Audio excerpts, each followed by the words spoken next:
संस्कृत भाषा की सभी 7 विभक्ति तथा 6 कारकों की वीडियो देखने के बाद आइए आज हम संस्कृत व्याकरण का एक महत्वपूर्ण टॉपिक कारक तथा विभक्ति के 10 महत्वपूर्ण प्रश्न उत्तर सीखने वाले हैं।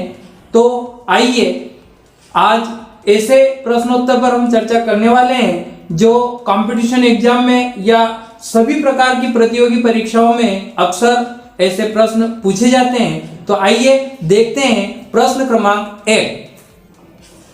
पहला प्रश्न, प्रातिपदिकार्थ मात्रे विभक्ति भवति।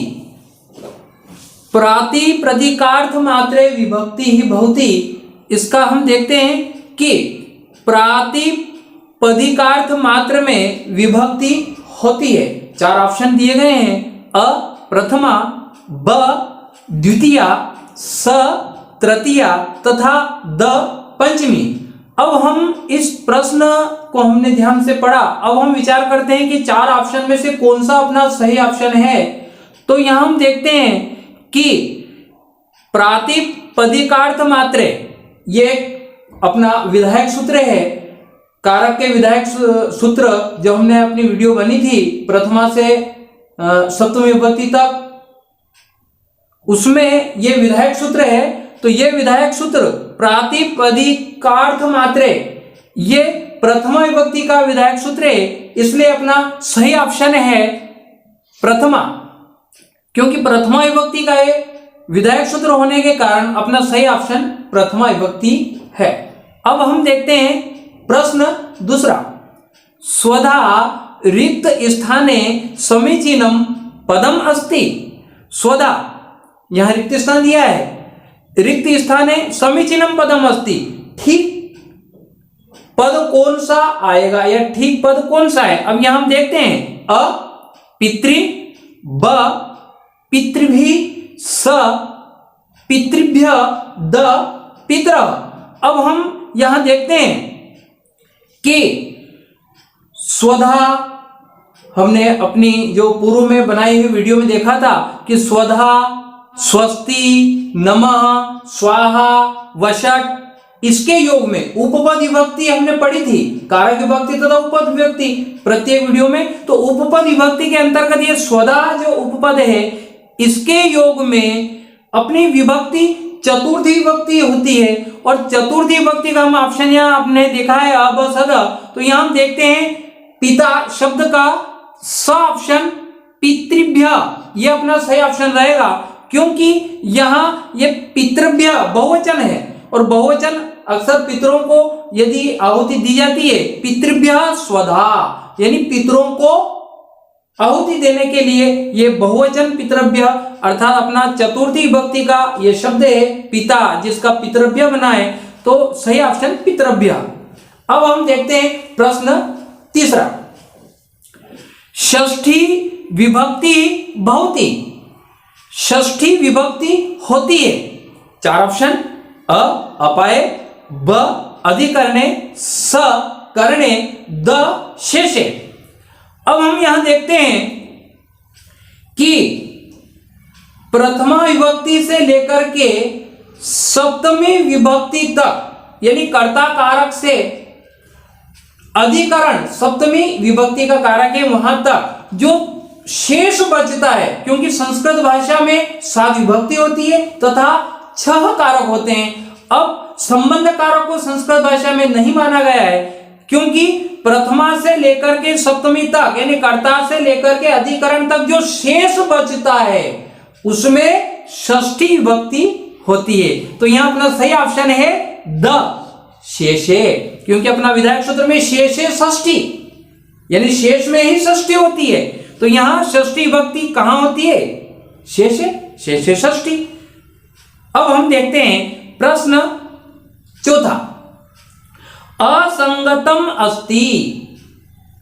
असंगत है, यहां जो 4 ऑप्शन है ये जो कारक तथा विभक्ति की एक सही जोड़ी दी गई है, इन सही जोड़ी में 4 ऑप्शन में से हम देखते हैं कि एक सही जोड़ी गलत दी गई है वह हमें देखना है। तो आइए हम देखते हैं अपादाने द्वितीया, ब संप्रदाने चतुर्थी, स करणे तृतीया तथा द अधिकरणे सप्तमी।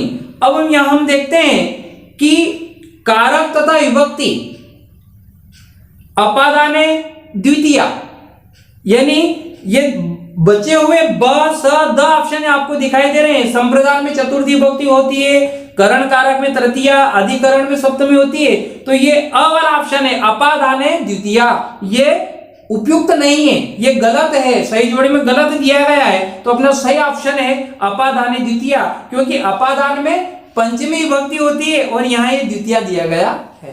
तो अब हम देखते हैं पांचवा प्रश्न। अधिकरणम भवति, अधिकरण होता है ध्रुवम, साधकतमम, इप्सिततमम तथा आधारः। अब हम यहां देखते हैं कि अधिकरण होता है, अधिकरण कारक। अब ये चारों ऑप्शन अपने सामने हैं, हमें किसी एक को चुनना है। तो सबसे पहले तो अपने को अपने दिमाग में ये सोचना है कि ये अधिकरण कारक कहाँ होता है।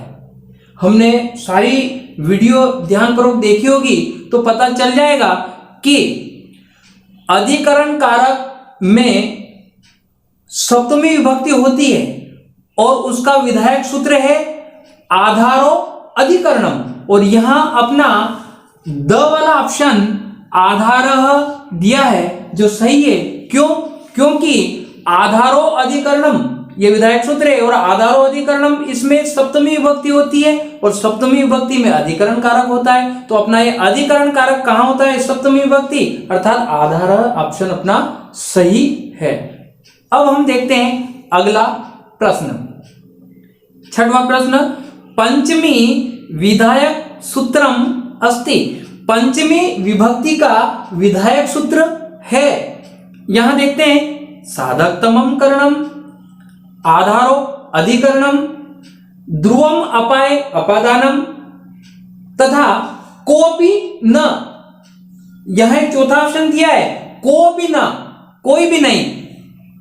अब यहां हम देखते हैं आधारो अधिकरणम, ये हम पांचवें प्रश्न में देख चुके हैं कि आधारो अधिकरणम में सप्तमी विभक्ति और अधिकरण कारक होता है। तो ये ऑप्शन ब वाला तो अपना सही हो ही नहीं सकता।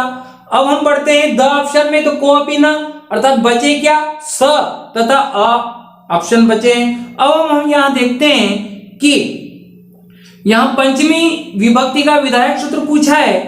अब हम यहां देखते हैं साधकतमम करणम, और करण कारक कर्ता, कर्म और करण। कर्ता प्रथमा, कर्म द्वितीय विभक्ति तथा करण तृतीय विभक्ति। तो यहां हम देखते हैं कि करण कारक में तृतीय विभक्ति होती है। तो यहां साधकतमम करणम ये ऑप्शन भी अपना सही नहीं हो सकता। अब हम सीधे सीधे बढ़ते हैं स ऑप्शन की ओर, जो अपना सही है ध्रुवम अपाये अपादानम। इसका आशय क्या है? ध्रुवम अपाय अपादानम अर्थात एक निश्चित जगह से कोई अलग होता है, अलग होने के अर्थ में ध्रुवम अपाय अपादानम। ये जो विधायक सूत्र है ये सीधे सीधे पंचमी विभक्ति का बोध हमें कराता है, क्योंकि पंचमी विभक्ति का जो विधायक सूत्र है वो ध्रुवम अपाय अपादानम है और अपना सही ऑप्शन यही है ध्रुवम अपाय अपादानम। अलग होने के अर्थ में इसका प्रयोग होता है। अब हम बढ़ते हैं नेक्स्ट क्वेश्चन की ओर। सातवां प्रश्न, शुद्धमस्ति, शुद्ध है। यहां चार ऑप्शन दिए गए हैं, हम चारों को देखेंगे कि इसमें से शुद्ध कौन सा है। कविनाम कालिदासः श्रेष्ठः, कविषु कालिदासः श्रेष्ठः उभो तथा द ऑप्शन उभो नेव। अब हम यहां देखते हैं छठवें प्रश्न में एक द वाला ऑप्शन आया था कोपि न। यहां स और द में दो ऑप्शन और बढ़े हैं, उभो तथा उभो नेव। अब हम यहां देखते हैं कि शुद्ध क्या है। कवि नाम कालिदास श्रेष्ठ, इस लाइन पर जाइए। कवियों में कालिदास श्रेष्ठ है। कविषु कालिदास श्रेष्ठ, कवियों में कालिदास श्रेष्ठ है। दोनों का आशय यही है, अंतर इतना है कि यहाँ पर कवियों में कालिदास श्रेष्ठ है, लेकिन यहाँ जो विभक्ति का प्रयोग हुआ है वो षष्ठी विभक्ति का प्रयोग हुआ है, कवि नाम कालिदास श्रेष्ठ। तो ऑप्शन ये भी अपना, ये जो वाक्य ये भी सही है। आगे बढ़ते हैं, कविषु कालिदास श्रेष्ठ, कवियों में कालिदास श्रेष्ठ है, तो अपना ये ऑप्शन भी सही है। तथा अब हम देखते हैं, जब अ तथा ब दोनों ऑप्शन सही है तो यहाँ तीसरा ऑप्शन दिया है उभो। उभो का मतलब होता है दोनों, दोनों कौन से, अ तथा ब। तो अपना जो सही ऑप्शन है वो है उभो, अर्थात अ ऑप्शन तथा द दोनों सही है, केवल विभक्ति का अंतर है। तो यहाँ हम देखते हैं, दोनों वाक्यों को पढ़कर देखा हमने, एक में षष्ठी विभक्ति का प्रयोग हुआ है तथा एक में सप्तमी विभक्ति का प्रयोग हुआ है। तो जो द ऑप्शन है उभो नेव, इनमें से कोई नहीं, इन दोनों में से भी कोई नहीं, तो इसका तो ऑप्शन बनता है कि ये तो सही हो ही नहीं सकता। तो अपना सही ऑप्शन है उभो, अ तथा ब दोनों। तो अब हम देखते हैं अगला प्रश्न, आधारः कतिविधः, आधार कितने प्रकार का होता है। अब अपने समक्ष चार ऑप्शन है, द्विविधः, त्रिविधः, चतुर्विधः तथा पंचविधः। अब हम देखते हैं कि आधार कितने प्रकार का होता है। तो हमने जब अपनी जो जितनी भी प्रथमा से सप्तमी विभक्ति की वीडियो बनी है उसमें आप सीख चुके होंगे या आपने देखी होगी, तो वहां आधार कितने प्रकार का होता है। तो आधार के प्रकार होते हैं तीन। तो यहाँ ब ऑप्शन त्रिविध, आधार के तीन प्रकार होते हैं। तो अपना ये ब ऑप्शन सही है, त्रिविध। और यदि आप आधार के तीनों प्रकार जो सप्तमी विभक्ति में अधिकरण कारक होता है, तो आपको यदि तीनों प्रकार के उदाहरण सहित सूत्रों सहित देखना हो तो आप वह सप्तमी विभक्ति की वीडियो देख सकते हैं। अब हम बढ़ते हैं अगले प्रश्न की ओर। सीता रामेण सह वनम गच्छति, सीता राम के साथ वन को जाती है। इस वाक्य में रामेण पद में कौन सी विभक्ति है।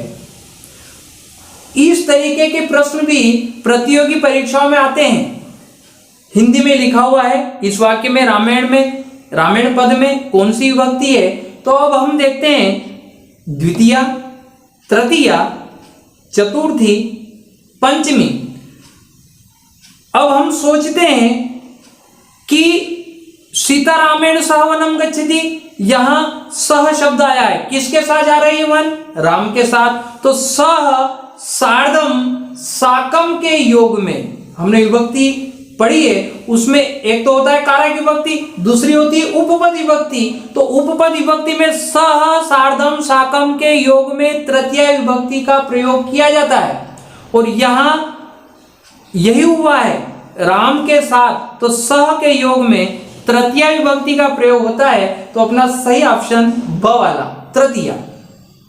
अगला प्रश्न हम देखते हैं संस्कृते।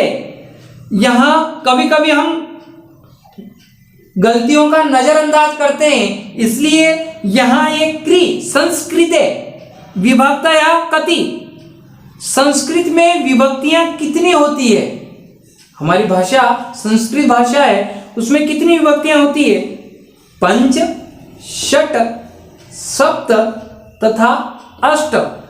अब आप जान चुके होंगे कि हमने प्रश्न क्रमांक 1 से 10 तक देखा है। पहले हम पूर्व में बता चुके हैं कि संस्कृत भाषा में विभक्तियां 7 होती हैं तथा कारक 6 होते हैं। तो यहाँ अपना सही ऑप्शन कि संस्कृत में विभक्तियां होती है, तो यहाँ अपना सही स वाला सप्त 7 विभक्तियां होती है।